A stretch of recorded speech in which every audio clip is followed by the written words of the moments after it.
से कायरता है, ये ध्यान रखिए। मान्यवर, जितने भी कष्ट आ जाए ना हमारे जीवन में, तो भगवान से मत कहना मेरे कष्ट दूर करो, भगवान से कहना भगवान और जितने कष्ट आना है आ जाए मेरे जीवन में, क्योंकि अभी मैं मनुष्य गति में हूं, मैं हर कष्टों को सहने की ताकत रखता हूं। सारे कष्ट इसी जन्म में आ जाएं तो अगला जन्म मेरा आनंद में बदल जाएगा, पुण्य में बदल जाएगा, मेरा कल्याण हो जाए। मरने के भाव मत बनाइए। हाँ, ये बात अलग है, ये धमकियां बहुत देती भाई कि मैं मर जाऊंगी, मैं मर जाऊंगी, पति भी कहता है यार मरना है तो जल्दी कर दो। 20 साल से तो सुन रहा हूं ना, आज मर रही ना कल मर रही है, जल्दी मरे तो हम दूसरे की व्यवस्था करें।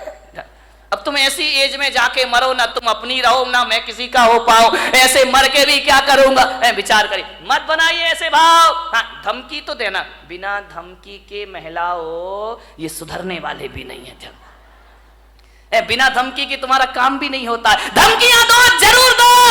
आज से इस पंडाल से एक संकल्प लेकर जाओ, यदि तुम्हारा काम ना सुने तो धमकी दो। धमकी देना, धमक मत देना, नहीं तो गड़बड़ हो जाएगा, ध्यान रखिए। इन्हें धमकियां दीजिए, लेकिन ये धमकी मत देना कि मैं मर जाऊंगी, और तुम दोगी भी तो इन्हें विश्वास नहीं होता। ध्यान रखना कि 50 साल से तो सुन रहे यार मर जाऊंगी मर जाऊंगी, ये तो बोलती रहती है, बकती रहती है, कोई सुनने वाले नहीं है। मैं आपको अपने काम बनवाने का एक सूत्र दे रहा हूं, ध्यान रखिए, बहुत प्यारा सा सूत्र दे रहा हूं। यदि वो बात बोल दी तो ये तुम्हारा काम जरूर सुनेंगे, तुम्हारे मन की इच्छा जरूर पूरी करेंगे, मरने से तो बिल्कुल भी करने वाले नहीं है। ध्यान रखिए, आपसे मेरा निवेदन है, अब यदि कोई काम तुम्हारे पति तुम्हारा परिवार ना करे तो ये मत कहना कि मैं मर जाऊंगी। आज से नियम ले लो, ऐसी धमकी देना, कहना मैं आरी का बन जाऊंगी, मैं साध्वी मैं सन्यासिनी हो जाऊंगी। नहीं आया समझ में? नहीं, तुम्हें नहीं आए, इन्हें जल्दी आएगा, क्योंकि मरने पर तो इनका विश्वास है कि ये मरने वाली बिल्कुल नहीं है। ध्यान रखिए, लेकिन यदि तुमने कह दिया कि मैं माता जी बन जाऊंगी, मैं आरी का बन जाऊंगी, तो सोचेंगे यार हो सकता है महाराज के लपेटे में आ जाए और घर छोड़ करके माता जी बनने चलिए। ध्यान रखिए मान्यवर, बात केवल हंसने की नहीं है। जिस क्षण आप कह रही हो मैं आरी का बन जाऊंगी, मैं साध्वी बन जाऊंगी, उस समय यदि आयु कर्म का बंद हो तो ध्यान रखना, आरी का बनो या ना बनो, देवगति की पात्र हो जाया करती हैं। ध्यान रखिए, सदगति हो जाती है हमारे जीवन में। जब बुरे भावों से दुर्गति हो सकती है तो अच्छे भावों से सदगति क्यों नहीं हो सकती है? जब जिंदगी से तंग आ जाओ तो आत्महत्या के विचार मत बनाना, संन्यास के विचार बनाना। तुम्हारे विचार तुम्हारे जीवन को पवित्र कर देंगे। ध्यान रखिए, मरने के भाव मत बनाइए, संन्यास के भाव बनाइए, बैराग के भाव बनाइए। और एक बात और बता रहा हूं, 3 चीज बड़े झटके में होती हैं, ध्यान रखना, संन्यास, दान और आत्महत्या। इन पे प्री प्लान काम नहीं चलता है, ये तो झटका लगा और पटका उठा के। ध्यान रखिए, जो आदमी सोचता है कि मैं आज नहीं कल दान दे दूंगा, वो आदमी जिंदगी भर दान नहीं देगा। ध्यान रखना, क्योंकि आज गया तो सब कुछ गया। भाव बार बार नहीं बना करते हैं दान के। और किसी के यदि महाराज बनने के भाव जगे हो, कल पे मत टालना मेरे भाई, तुरंत झटपट लो, खटपट मिटाओ। मैंने देखा है, मेरे से पहले के ब्रह्मचारी जो सीनियर हैं वो आज भी ब्रह्मचारी बने घूम रहे हैं। वो दीक्षा नहीं ले पाए, वो मुनि नहीं बन पाए, वो साधु नहीं बन पाए। क्यों? पुराना हो गया सन्यास, पक गया सन्यास। अब दीक्षा के भाव ही पैदा नहीं हुआ करते हैं, अब उनके भाव ख्याति लाभ के हो जाया करते हैं। विनयी महाराज बने, जब अपनी पूजा हो रही है तो महाराज बन के क्या करेंगे? ध्यान रखिए, विद्वान कभी दीक्षा नहीं लेता, पंडितों ने कभी दीक्षा नहीं ली, सन्यास नहीं लिया। ध्यान रखना, ये दूसरों को सन्यास दिलाते हैं, खुद का नंबर आता है तो खुद पीछे हो जाया करते हैं। एक पंडित जी मुझे मिले, अब वो इस दुनिया में नहीं है। उनकी जब पहली बार मुझसे मुलाकात हुई, उन्होंने कहा कि जब मैं ब्रह्मचारी था, उन्होंने कहा कि भैया जी मैंने 150 पंच कल्याणक करा दिए। कितने? 150 प्रतिष्ठाएं करा दी। मैंने कहा 150? बोले हाँ। तो मैंने कहा 150 दीक्षा कल्याणक भी करा दिए? बोले करा दिए। तो मैंने कहा 150 बार भगवान के कपड़े भी उतरवाए होंगे? बोले उतरवा दिए। मेरे जैसा विद्वान मैंने कहा पंडित तेरे जैसा मूर्ख नहीं है। बोले क्या? मैंने कहा 150 बार भगवान के कपड़े उतरवाए, तुझे अपने उतारने की एक बार भी सुध नहीं आई। और मैंने कहा पंडित मैंने एक भी प्रतिष्ठा नहीं कराई, लेकिन एक बार देखी और मेरे कपड़े अपने आप उतर जाया करते हैं। विचार करिए, सोच विचार नहीं। आचार्य विद्यासागर जी महाराज, उनकी दीक्षा हुई। महाराज अजमेर में थे, नई नई दीक्षार्थी थे, नई नई दीक्षा हुई थी। बड़ा प्यारा प्रसंग है उनका।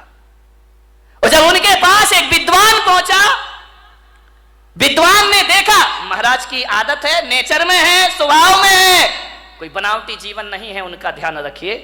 सिर उनका झुका रहता है, शुरू से ही झुका रहा, कभी नजरें उठाकर नहीं देखे। पंडित गए, विद्वान गए, पोथी पत्रा लेकर, महाराज महाराज कुछ नहीं बोले। क्या बोले? हमारे जैसे हो तो बात भी कर ले, वो तो बोलते ही नहीं। गए, बोले महाराज, उस समय नए नए दीक्षार्थी थी, नई नई दीक्षा हुई थी, 23-24 साल के रहे होंगे महाराज। उन्होंने कहा कि महाराज नंगे हो गए, कपड़े उतार दिए, कुछ शास्त्र मास्त्र पढ़े हैं कि ऐसा ही आगम पढ़ा है? महाराज कुछ नहीं बोले। अरे समय सार पड़ा है? महाराज कुछ नहीं बोले। बोले बस कपड़े उतार के बैठ गए, रोटियां मिल रही हैं समाज की, आराम से जय जयकार, ख्याति लाभ। समय सार पढ़ा है आपने? जब 3 बार उसने बोला तो महाराज ने कहा अब तो जवाब देना जरूरी, अब बहुत ज्यादा पानी सर से ऊपर हो रहा है।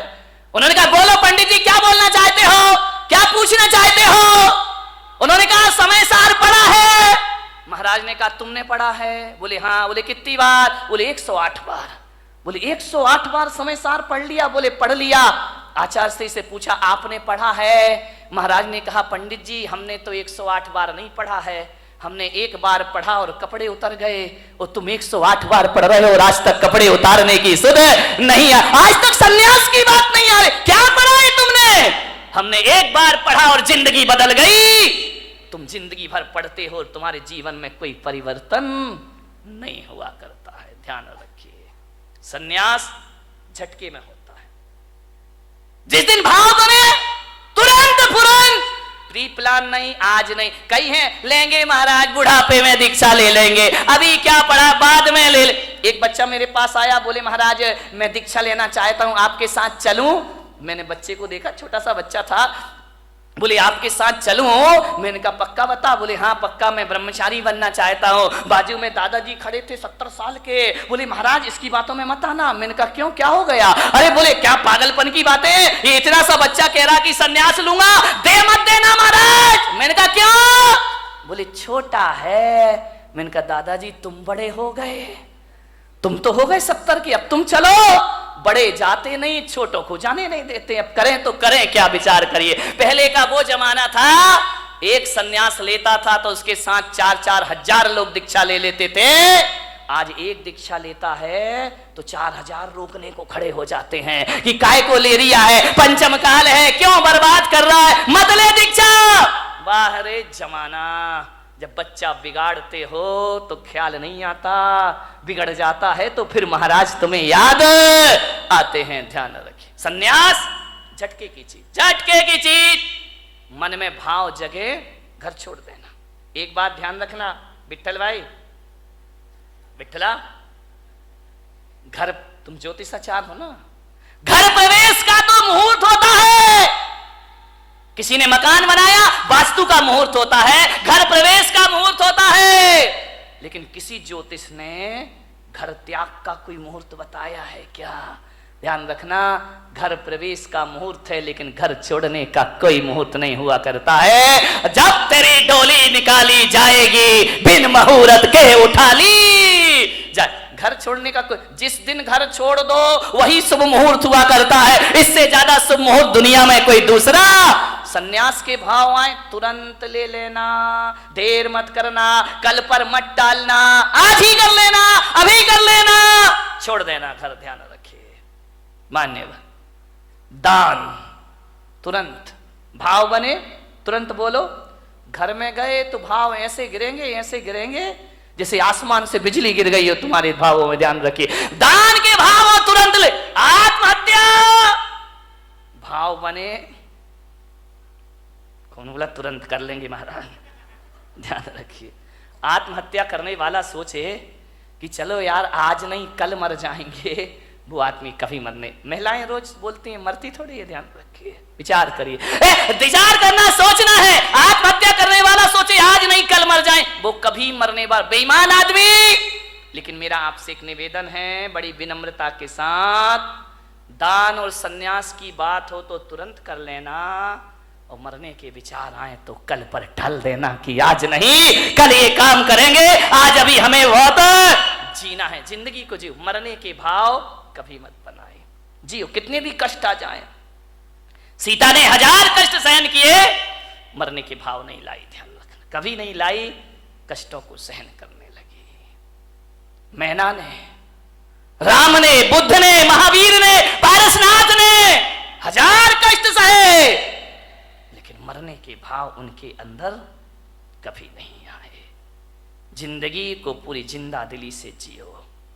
मैं अपने जीवन की घटना बताता हूं। जब मेरा 2003 में चातुर्मास 3 या 4 में इंदौर में हुआ, और जब मेरा चातुर्मास इंदौर में हुआ, मेरे दोनों घुटने खराब हो गए। मुझे सीढ़ियां चढ़ने में परेशानी होती। लोगों ने, डॉक्टरों ने कहा कि आप आहार में सीढ़ी मत चढ़िए, नीचे कमरे में आहार लीजिए। एक पूना के डॉक्टर थे, डॉक्टर संचेती करके, घुटने के मास्टर थे, अब हैं नहीं, मुझे नहीं मालूम। उनसे मेरी जांच हुई पूना में, MIR कराई घुटनों की। उन्होंने कहा घुटने खराब हैं आपके, इन्हें चेंज करना पड़ेगा। मैंने कहा उस समय मैं कितने साल का रहा होऊंगा, 35, 36, 37, 38 साल का। उन्होंने कहा आपके घुटने चेंज होंगे। मैंने कहा घुटने चेंज होने का मतलब है ऑपरेशन, और ऑपरेशन का मतलब है इस्तीफा, रिजाइन तो देना ही पड़ेगा। दिगंबर मुनि ऑपरेशन तो करा नहीं सकता है, अस्पताल में एडमिट नहीं हो सकता है, इसका मतलब है कि मेरी बरसों की तपस्या बेकार हो जाएगी। उन्होंने कहा आप ध्यान रखिए। मैंने कहा नहीं कराऊंगा ऑपरेशन तो बोले घुटने हैं, घिसते जाएंगे, घिसते जाएंगे, घिसते जाएंगे, जो घुटने 20 साल चलना है वो 10 साल में खत्म हो जाएंगे, आप चल नहीं पाएंगे। आप आसन लगा के ना बैठें। मान्यवर, जो आप मेरे कमरे में यहाँ पे देखते ना, मैं इस पर बैठा हूँ, ये मेरा शौक नहीं है पैर में, इसलिए मुझे इस पर बैठना पड़ता है। बाकी सिंहासनों से हमारा कोई मोह नहीं हुआ करता है, ये समाज की व्यवस्था है। उन्होंने कहा कि पैर मोड़ के नहीं बैठना, तकलीफ होगी आपको। तकलीफ इतनी बढ़ी, इतनी बढ़ी, इतनी बढ़ी, इतनी बढ़ी 2007 तक कि मुझे बिहार करने में दिक्कत होने लगी, पैरों में भयंकर दर्द रहता। मेरा 2007 में सूरत चतुर्मास हुआ, वहां से मैं पावागढ़ के लिए गया, तीर्थ यात्रा करने के लिए। और जैसे ही पावागढ़ पहुंचा, 3500 सीढ़ियां पावागढ़ की, गुजरात में। मैंने कहा इतनी सीढ़ी मैं कैसे चढ़ूंगा? तो मैंने विचार किया कि कल सुबह भक्ति करके, पाठ करके मैं जाऊंगा पावागढ़, नीचे वाली सीढ़ी पे खड़ा होकर उस तीर्थ की वंदना कर लूंगा। मेरे पैरों में इतनी ताकत नहीं है। मैं गया, जैसे ही गया पहली सीढ़ी चढ़ा, मेरे भीतर से मन ने कहा जब लौटना नीचे ही से है तो 2 सीढ़ी और चढ़ लो, 3 और चढ़ लो, 10 चढ़ लो, जितनी चढ़ सको उतनी चढ़ो, वंदना का पुण्य अपने आप को प्राप्त होगा। मैं धीरे धीरे 10 सीढ़ी, 20 सीढ़ी, 25 सीढ़ी चढ़ा। यहां तक तो मैं चढ़ ही सकता था। मैं चढ़ा, मैंने कहा जहां तक बनेगा मैं चलूंगा। मैं गया, मैंने क्या देखा, एक छोटी सी बच्ची हाथ में चावल लिए, 5-6 साल की बालिका होगी, वो मेरे आगे आगे चल रही।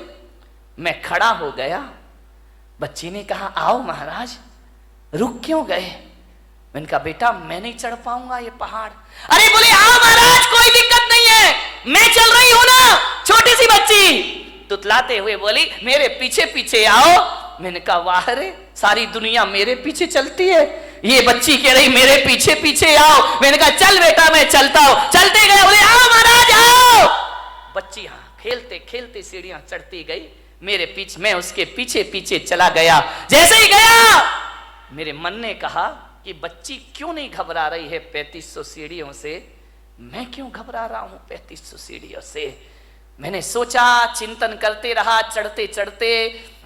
मैंने कहा मैं क्यों भयभीत हूं और ये क्यों भयभीत नहीं है। मैंने कहा शायद मैं इसलिए डर रहा हूं कि मुझे मालूम है 3500 सीढ़ियां चढ़ना है और इस बच्ची को नहीं मालूम है कितनी सीढ़ियां चढ़ना है।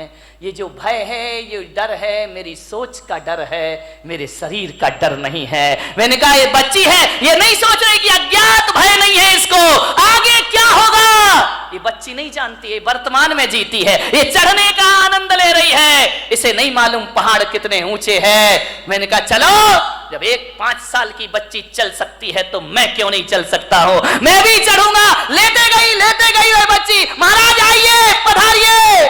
छोटी सी बच्ची, मैंने माँ बाप से कहा इसे गोद में ले लो, बोली नहीं मैं पैदल चलूंगी। महाराज पैदल चल रहे हैं, 5 साल की बच्ची, मैं भी पैदल चलूंगी। अरे मैंने कहा बच्ची तू मुझे देख के पैदल चल रही है और मैं तुझे देख के पैदल चल रहा हूं, आओ दोनों एक दूसरे को देख चलते गए। चल आपको विश्वास नहीं होगा, 2 घंटे में मैंने और बच्ची ने 3500 सीढ़ियां चढ़ ली उन पहाड़ की। ध्यान रखिए, जो कभी 2nd फ्लोर में आहार में जाना नहीं चाहता था, 3500 सीढ़ियां चढ़ी। किससे चढ़ी मेरे भाई? ना कोई मंत्र, ना कोई ताकत, ना कोई शक्ति। हौसले बुलंद रखिए। मैं वहां पर चढ़ा शाम के वक्त, रात्रि विश्राम वहीं हुआ और सुबह ऐसे उतर के आ गया। वो दिन है और आज का दिन है, मेरे घुटनों का दर्द कहाँ है मुझे पता ही नहीं है। कोई दर्द नहीं है। ये बात अलग है कि दोनों हड्डियों के बीच का गैप कम हो गया, लेकिन आज भी भाई साहब मैं अपने हौसलों के दम पर 20-30 किलोमीटर भी चलने की ताकत अपने अंदर रखा करता हूं।